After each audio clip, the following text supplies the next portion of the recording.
ప్రశ్న ఒకటి. రెండు, ఇంత పని పోతున్నంత వరకు మనం ఊరికినే చూస్తూ ఎలా ఊరుకున్నాం? రెండో ప్రశ్న. ఇవాళ హఠాత్తుగా మనం మేల్కొన్నాం ఎందుకు? నాలుగో ప్రశ్న. ఓకే, ఇక్కడ ఎంతసేపు చూసినా కూడా ఇప్పుడు ఒకటే వాదం అండి. ఇవన్నీ చర్చలు పక్కన పెడదాం. ఇక్కడ ఉన్నటువంటి మూలవాదము ఆ దిగుమతి అయినటువంటి ఆ పక్క రాష్ట్రం యొక్క ప్రోడక్ట్ ఏదైతే ఉందో తమిళనాడు శాంసన్, అక్కడ నుంచి మొదలు పెడితే ఇది ఎక్కడొచ్చిందంటే సెపరేట్ దక్షిణాది రాష్ట్రాలు కావాలి, దక్షిణాది మొత్తం ఒక సపరేట్ స్టేట్ కింద, దేశం కింద ఉండాలి అనేటటువంటి నినాదాన్ని ఈ సో కాల్డ్ హేతువాదులందరూ కలిసి పట్టుకొని వచ్చారు. ఇప్పుడు మీరన్నారు తెలంగాణ శ్యామ్ ఉన్నాడు, ఆయన ఇవాళ హఠాత్తుగా వచ్చేసి హిందుత్వాన్ని నెత్తినేసేసుకుని మా సమ్మక్క మా సారమ్మ అయ్యి మాట్లాడుతున్నారు. ఆయన నిలబడినటువంటి లీడర్లు మొత్తం హేతువాదులండి. హిందుత్వానికి వ్యతిరేకంగా ఉన్నటువంటి పార్టీ నుంచి వచ్చి నేను ఓన్ చేసుకుంటున్నాను నా తెలంగాణని అని, నువ్వు తమిళనాడు నుంచి వచ్చావు అంటే నీ తెలంగాణలో ఉన్న ఏ పార్టీని నువ్వు ప్రేమించలేదు.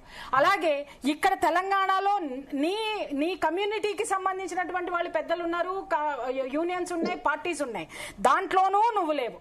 పక్క రాష్ట్రం నుంచి దిగుమతి అయ్యి వచ్చి హఠాత్తుగా ఒక వాదాన్ని వినిపించేసి సాయి గారు స్పష్టంగా చెప్పారు ఏంటంటే హైలైట్ అవ్వాలి అనేటటువంటి ఒక దుగ్ధ.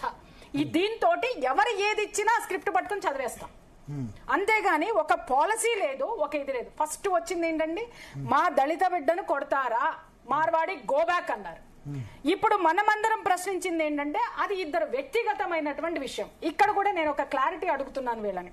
ఏమంటే మనం ఏదైనా షాప్కి వెళ్ళాము అని అంటే మనం ఏం అడుగుతామండి? ఇప్పుడు నాకు ఈ సెల్ ఫోన్ కావాలి సార్, సెల్ ఫోన్ షాప్కి వెళ్ళాను, నేనేమని అడుగుతాను? అక్కడ మార్వాడినే కూర్చొని ఉన్నాడు, ఏమని అడుగుతాను? ఏమండి నాకు పలానా సెల్ ఫోన్ కావాలా, సెల్ ఫోన్ ఇవ్వండి అని అడుగుతాను. అన్న తర్వాత ఏం చేస్తాడండి, ఆయన సెల్ ఫోన్ ఇస్తాడు, మనకి ఇష్టమైతే ఆ రేటు చూసుకుంటాము, బార్గెయిన్ చేసుకుంటాము, డబ్బులు కడతాము, బయటకు వస్తాం. నేను బయటకు వచ్చిన తర్వాత ఆ బిల్లులో గాని లేకపోతే ఆ మార్వాడికి కానీ నా కులం ఏంటో ఎలా తెలుస్తుంది? ఒక్క మాట, ఐఎమ్ జస్ట్ ఆ కస్టమర్. అక్కడ నేను కేవలం అతనికి కస్టమర్ మాత్రమే, వినియోగదారురాలని మాత్రమే. అక్కడ నా కులము మార్వాడికి ఎలా తెలిసింది అంటే ఏమండి నేను పలానా దళిత బిడ్డని, నేను కమ్ జాతి లోగ్, నాకు ఈ వస్తువు ఇవ్వండి అని అడిగాడా? పార్కింగ్ దగ్గర వివాదం అన్నారు కదా. అదే అంటున్నాను సార్, పార్కింగ్ ఎదురుకుండా, షాప్ ఎదురుకుండా పార్కింగ్ వచ్చింది. ఆ పార్కింగ్ దగ్గర ఇతను కడజాతి వాడని అతనికి ఎలా తెలుసు? బంధువా, చుట్టమా, ఇంటి పక్కవాడా? ఇక్కడ ఎన్నో దాడులు జరుగుతున్నాయి, దాని మీద ఎప్పుడు మనం గళమెప్పట్ల. నిన్నగాక మొన్న ఒక 12 days బ్యాక్ 10 days బ్యాక్ ఒక ఎస్టీ అమ్మాయిని ఒక ముస్లిం అబ్బాయిని ప్రేమించి, ఇక్కడ నాకెవరో ముస్లింస్ ద్వేషం లేదు, క్రిస్టియన్స్ ద్వేషం లేదండి. నేను ఇక్కడ ప్రాంతీయవాదాలు మాట్లాడుతున్నప్పుడు కనీసము ఇక్కడ కమ్యూనిటీ గురించి మాట్లాడినప్పుడు నేను ఆ కమ్యూనిటీ విషయమే మాట్లాడుతున్నా. ఆ పిల్ల ఎస్టీ పిల్ల అండి, ఒక అబ్బాయి ప్రేమించి ఆమె సూసైడ్ చేసుకుంది, ముఖం మీద యాసిడ్ ఏదో ద్రావకం పడింది, ఆ అమ్మాయి చావు బతుకుల మధ్య ఉంటే అతను ఆటో ఎక్కించి ఆటోలో వదిలేసి పారిపోయాడు. అతను ఫలానా అనేసి ఒక రసూల్ అనేటటువంటి వ్యక్తి మీద పోలీస్ స్టేషన్ లో కేసు పెడితే ఇంతవరకు పోలీసులు కేసు రిజిస్టర్ చేయలేదు.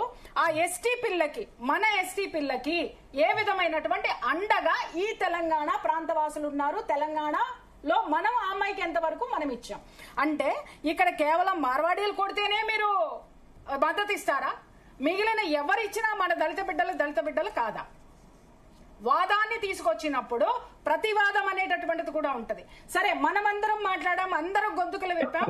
అక్కడ ఇద్దరు వ్యక్తులకి సంబంధించినటువంటి వ్యక్తిగతమైనటువంటి సమస్యని గట్టిగా మీడియాలో వాదన రాగానే ఇమ్మీడియట్ గా అది ఎలా రూపుదిద్దుకుంది? No no no no no మార్వాడీలందరూ ఫేక్ వ్యాపారాలు చేస్తున్నారు, నకిలీలు అమ్ముతున్నారు, మోసం చేస్తున్నారు, ట్యాక్స్ లెగ్గొడుతున్నారు. ఇలా టర్న్ అయింది.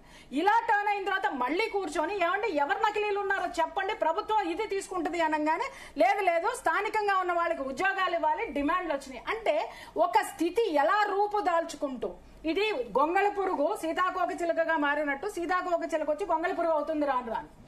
ఇలా పద్ధతి అంటే మనము ఏదైతే మాట్లాడుతున్నామో, ఏదైతే ప్రశ్నిస్తున్నామో దాని నుంచి రూపాంతరం చెందుతూ ఇది ఎక్కడికి అసలు ఏ విధమైనటువంటి రూపం తీసుకుందనేది ఇంతవరకు కూడా క్లారిటీ లేదు.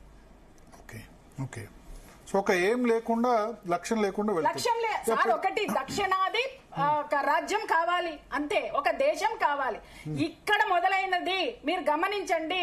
అక్కడ తమిళనాడులో స్టాలిన్ అండ్ ఈ సోకాల్డ్ మొత్తం ఈ గ్యాంగ్ మొత్తం కూడా కలిసి ఆడుతున్నటువంటి నాటకము. ఇంకా ఇందుట్లో చెప్పాలంటే ఈ ధర్మస్థలం మీద జరుగుతున్నటువంటి దాడులు కూడా ఇలాంటివే. హిందుత్వాన్ని, హిందూ ధర్మ